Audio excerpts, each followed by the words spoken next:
Right, the Youth Enterprise Revolving Fund, which has been actively conducting outreach programs to educate young people on how to access as well as to benefit from the fund since its establishment around 2009.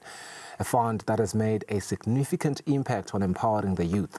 Today, we aim to understand how the fund has influenced young entrepreneurs, the current status of repayments, especially considering previous challenges as well as the ways in which the youth are benefiting. Joining us via our Zoom video link is the Chief Executive, Mandla Ngambule. He's going to shed light on some important questions around the program, as well as provide an update on the fund's overall performance. Msutu, good afternoon to you. Thank you so much for your time. 2009 is essentially not yesterday. It's a significant time. And if you really think about it, if you look at the vision, the mission, or let's say the mandate of the Youth Enterprise Revolving Fund, one that is very, very critical, I think it's important that we start our conversation by establishing an understanding within that period from 2009 to 2025 this year, you know, how you see the fund supporting youth entrepreneurs, their businesses. What has been the measurable impact there, the survival rate, as well as, you know, the business creation therein? Thank you very much. Greetings to you and your viewers. Thank you very much for affording us this opportunity to share in terms of the Youth Enterprise Revolving Fund performance since inception.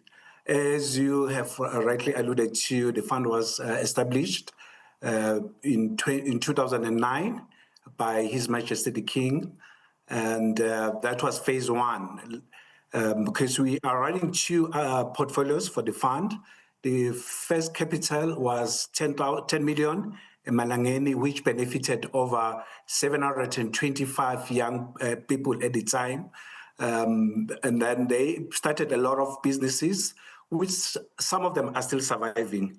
And then you'll also recall that the fund was halted in 2015, and then it was restarted, commenced its operation in 2018 after some unfortunate incidences where there were some reported or alleged misappropriation of funds or mismanagement of funds. Since 2018 to date, we have seen a growth in terms of the young people taking the fund. I would say 2018 to 2020, in terms of total disbursement, we saw a growth up to over 12 million, benefiting over 215 young people in that period. However, with these unfortunate incidences of the pandemics, I think you recall we had in 2020, the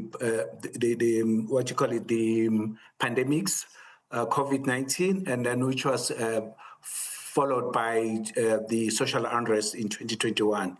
I think that period basically affected our beneficiaries. We conducted a study of the 215 young people. At the time, we noted that most of those businesses were closed. I think that one had a negative impact in our businesses. So some of them were still currently trying to resuscitate those businesses. We are working with the young people to try to see how can we come up with a tailored loan products to support them to resuscitate the businesses. And I would say out of the 215, I would say 60% of those were impacted negatively by those two events. So, but since 2021 to date, we have seen a huge increase as well in terms of numbers. I would say we have seen a huge appetite of the loan uptake of the fund. Last year, I think that was our highest performance in terms of the total loan applications, that between 1st April 2024 to 31st March 2025 this year, which is our fiscal year. We've received over 630 loan applications, which out of that, almost 120 benefited. Out of that, which is basically represents, in terms of loan disbursements, was around close to 5 million for the very first time. That was our highest, which basically confirms or is evidence that The fund, the young people have an appetite. The fund is now visible, and with all our strategic intents we have put in place, they are basically effective. For example, I'll say we have made a number of changes in terms of reforms with our strategy, which will be coming to an end in this month, end of September 2025. We had a 3-year strategy, which was basically focusing mainly in terms of the increase on loan uptake, and also the visibility. I think you might have seen us doing a lot of marketing. So we have put those in place. One of the issues which have given us positive results is the decentralization of services, where we opened our original offices in the 4 corners of the country. In addition to that, we also had opened satellite offices, so to try to be in proximity with the young people.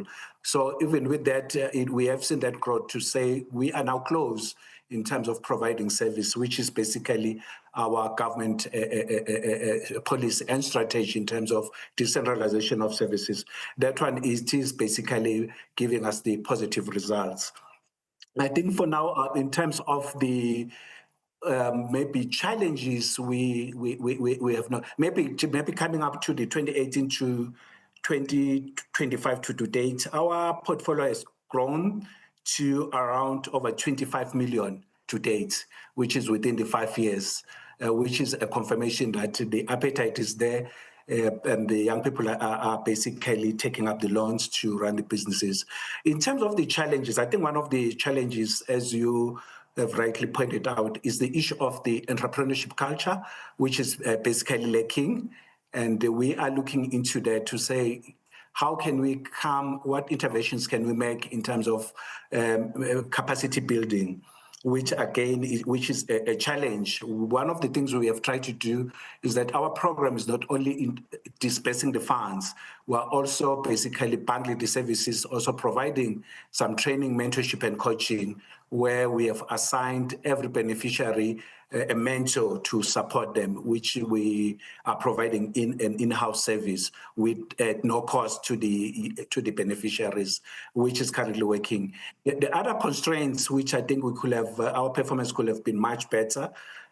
One of the issues we have encountered is around the issues of the loan applications forms. I think they've found that some of our requirements are very stringent, which we are currently working on. But the major issue are not the requirements. The major issue is the business, the preparation of the business plans and the cash flow projections, which is more business in terms of they lack the entrepreneurship, they lack the business acumen and the understanding.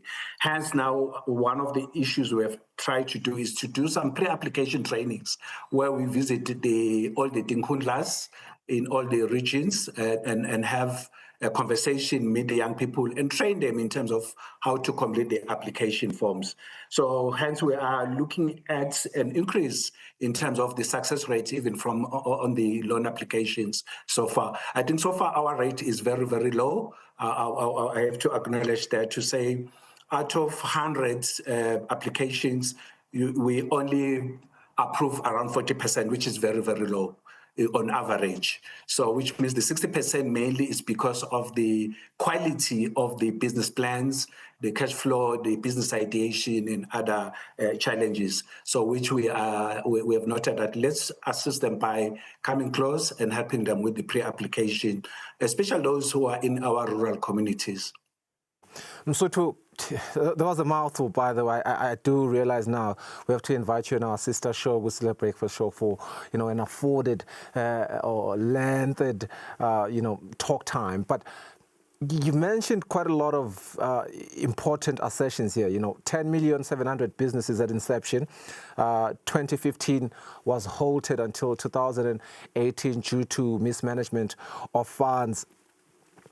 But then again, coming closer to what we have seen in the most immediate reality is that 2024 loan applications were around 630, and you do highlight that 120 people benefited, which was to the cost of what, 5 million emalangeni, which isn't a coincidence, by the way, considering that even His Majesty the King 2022 said because of the unemployment crisis, the youth should start businesses, and therefore these structures that you guys provide are here to remedy that situation. But I do want to ask about one challenge that I don't think you've really touched on, which is around repayment.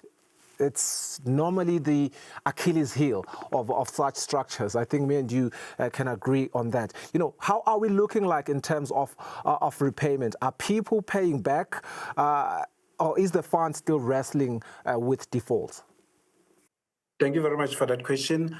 We are coming from a legacy where the non-performing loans were very high, up to 80%, which means our recovery rates was around, collection rate was around 20% on an annual basis. I think one of the things we have tried, I think I would say the last 2-3 years, we have seen an improvement in terms of the collection rates I think currently we are sitting at around 48%. Last year, we closed with an average of 52%, which is an improvement if you consider in terms of our history. One of the things we have done very well was bringing some of these functions in-house. As you recall that we have been relying on or depending on the intermediary to carry out some of the functions. However, government, through the ministry, our parent ministry of Sports, Culture and Youth Affairs, they have basically approved with the board to say, let's bring some of these functions in-house. So we have seen improvement. We have put up a dedicated collection unit in our organization, which is collecting. The other thing we have done is to try to also educate the young people. But one of the things we have also tried to strengthen is the assessments in terms of trying to do some vetting before we never had done some pre-screening where we check with the ITC. So that has basically eliminated a number of those problems. We are seeing some improvement, but the key thing is the education, follow-up, and also being flexible and understanding the sectors these young people are operating in to say, if you've got challenges, we are here to talk.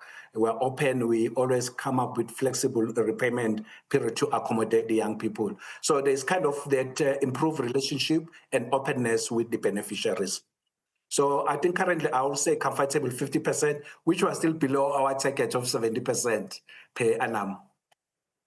Regardless, it's still a good improvement indeed, and hopefully it continues to improve. Tremendous work that you are doing, Msuthu, with your team, and thank you so much for your time. By the way, we will invite you to our sister program. I see that we have a lot of ground to cover. The Chief Executive of the Youth Enterprise Revolving Fund. We'll go for a quick ad break, and then we'll drive straight into our